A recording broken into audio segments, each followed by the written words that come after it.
Baik, Assalamualaikum warahmatullahi wabarakatuh. Selamat malam Bu Silvi, selamat malam teman-teman. Kami dari kelompok 4 akan menjelaskan materi mengenai silikon atau polimer silosan.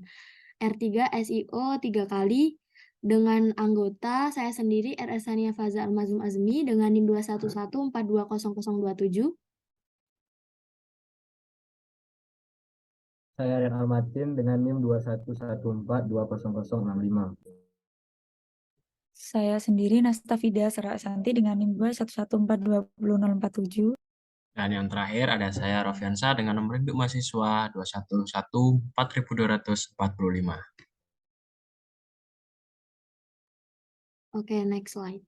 Oke, sebelum itu kita harus tahu nih apa itu polimer siloksan atau silikon.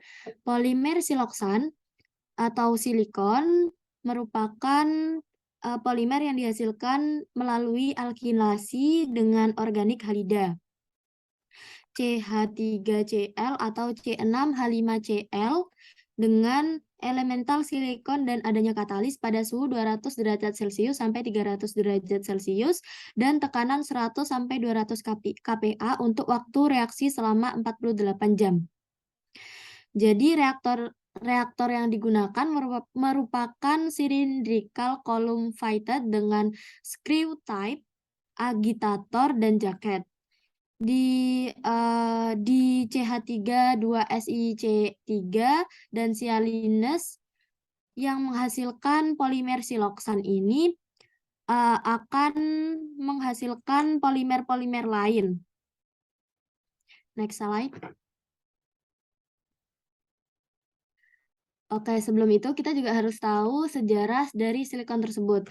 Pada tahun 1824, jadi pertama kali diproduksi dalam wujud murninya, yakni dengan bahasa Latin siliklis dan diakhirin dengan kata ium yang berfaedah logam.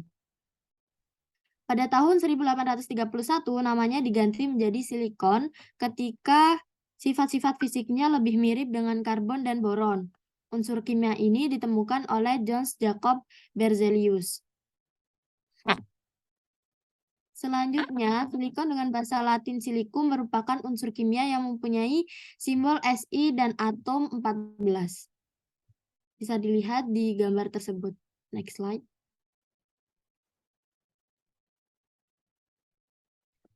Oke, untuk selanjutnya akan dijelaskan oleh Al-Matiin.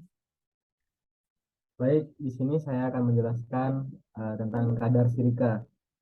Kadar silika ini terbagi menjadi dua macam, yaitu yang pertama, setiap atom silikon berada pada pusat suatu tetrahedron yang terdiri dari 4 atom oksigen. Dan yang kedua, setiap atom oksigen berada di tengah-tengah antara 2 atom silikon. Next. Baik, di sini juga ada sifat silika.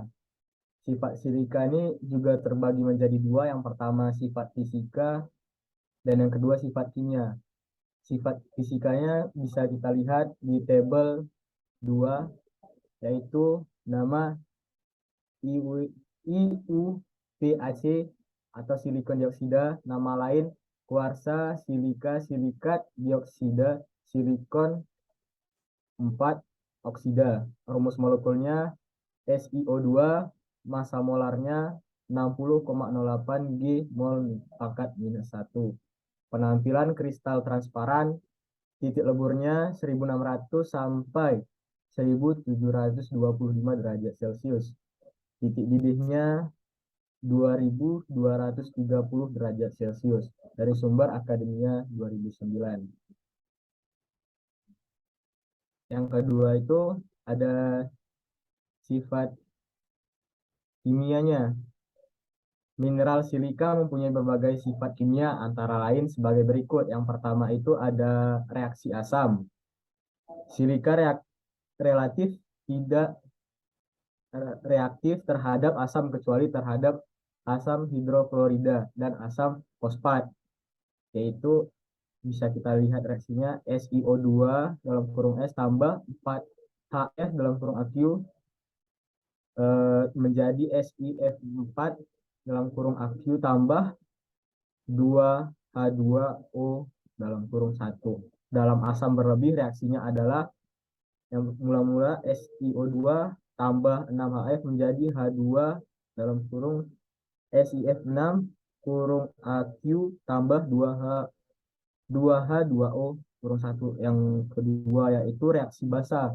Silika dapat bereaksi dengan basa terutama dengan basa kuat seperti dengan hidroksida alkali.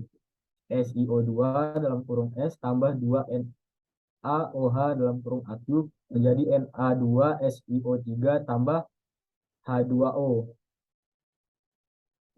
Next.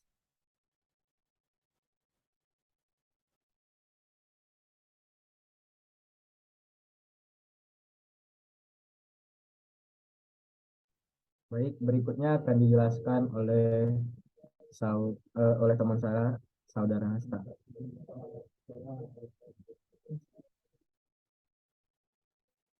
Baik, untuk senyawa-senyawa penting sendiri dari unsur silikon akan saya jelaskan.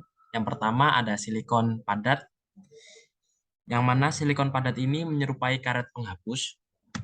Bentuknya itu seperti karet penghapus, digunakan untuk katup jantung buatan, pengganti testis, kateter, serta persendian buatan. Dalam dunia bedah plastik, silikon padat biasanya digunakan untuk implan hidung, dagu, dan pipi. Beberapa tahun belakangan ini, silikon padat juga digunakan untuk membantu penderita gangguan ereksi dengan menggunakan materi silikon padat yang dapat ditiup. Kemudian yang kedua adalah silikon berbentuk gel dalam silikon padat. yakni dia bentuknya itu menyerupai dodol dengan tingkat perlekatan molekul sangat baik. Digunakan untuk implan payudara atau betis.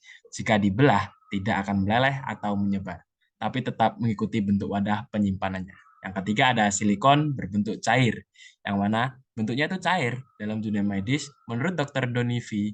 Istiantoro dari Jakarta Eye Center, digunakan dalam operasi retina. Retina dapat lepas dari posisinya karena berbagai faktor, sehingga perlu dibantu perlekatannya dengan silikon cair. Di dunia kedokteran modern, silikon dikategorikan sebagai bahan terbaik untuk melakukan perbaikan bagian tubuh karena penolakan jaringan tubuh terhadap silikon tergolong rendah. Kemudian kita masuk dalam kegunaan silikon.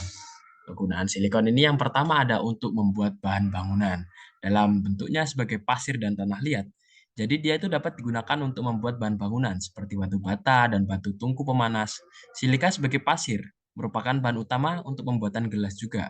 Gelas dapat dibuat dalam berbagai macam bentuk dan digunakan sebagai wadah, jendela, insulator, dan aplikasi-aplikasi lainnya. Kemudian yang kedua, untuk membuat enamels. Jadi, dalam bentuk silikat, silikon sendiri itu dapat digunakan untuk membuat enamels. Enamel sendiri itu merupakan tambalan gigi, pot-pot tanah liat, dan sebagainya. Kemudian yang ketiga adalah sebagai gelas iridis. Oke, di sini kita itu sebagai siklon tetraklorida dapat digunakan sebagai gelas iridis. Kemudian yang keempat, silikon juga dapat menjadi bahan penting dalam pembuatan baja. Silikon merupakan bahan penting dalam pembuatan baja dan silikon karbida digunakan dalam alat laser untuk memproduksi cahaya koheren dengan panjang gelombang 4560 ampere. Kemudian yang kelima, silikon supermurni digunakan untuk produksi silikon transistor sel.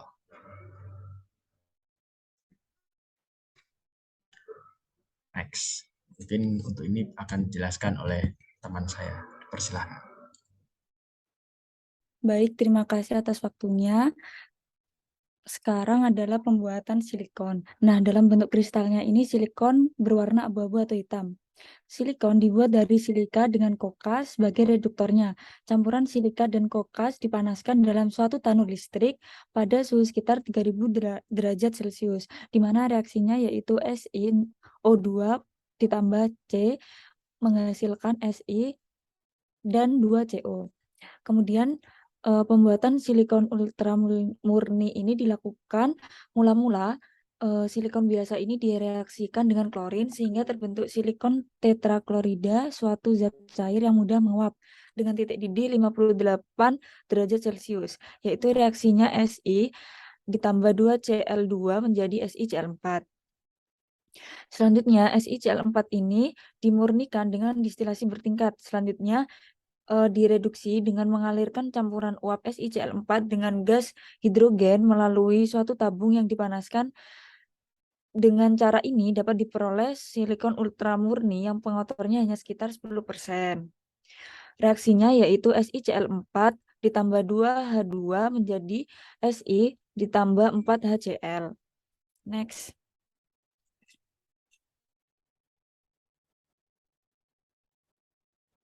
Selanjutnya ada kelebihan dan kekurangan. Yang pertama ada kelebihan silikon ini bersifat stabilitas termal, yaitu mempunyai sifat yang tahan panas. Akan tetapi beberapa jenisnya ada juga yang cepat meleleh ketika terkena panas. Namun berbeda dengan silikon yang mana mempunyai ketahanan panas hingga 250 derajat Celcius. Bahkan tahan juga terhadap suhu dingin dan tidak mempengaruhi karakteristiknya. Selanjutnya silikon ini kelebihannya tidak beracun dan stabil terhadap termal, yaitu salah satu karet sintetis ini sangat food grade dan ideal untuk makanan karena sifatnya yang tidak beracun. Bahkan untuk peralatan medis pun silikon ini selalu digandrungi seperti pada selang infus hingga beberapa pompa peristaltik. Selanjutnya, tahan bahan kimia dan minyak.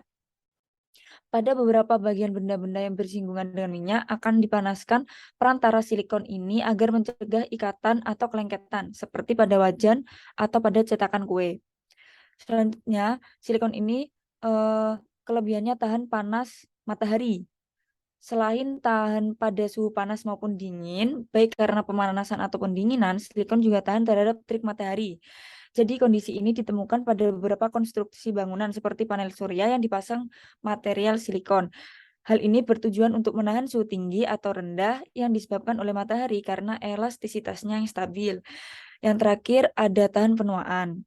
Di sini ada kandungan karbon yang terdapat pada silikon yang membuatnya lebih tahan dan peka terhadap panas, ozon, hingga suasana ekstrim lainnya. Hal inilah yang menjadikan silikon lebih tahan terhadap aging atau penuaan. Nah, silikon kan merupakan unsur yang biasa ditemukan di pasir, debu, dan planet. Umumnya dalam bentuk silikat atau silikon dioksida. Unsur ini digunakan untuk berbagai keperluan industri seperti pembuatan gelas, semen, dan keramik. Silikon ini juga digunakan untuk membuat semikonduktor, khususnya microchip.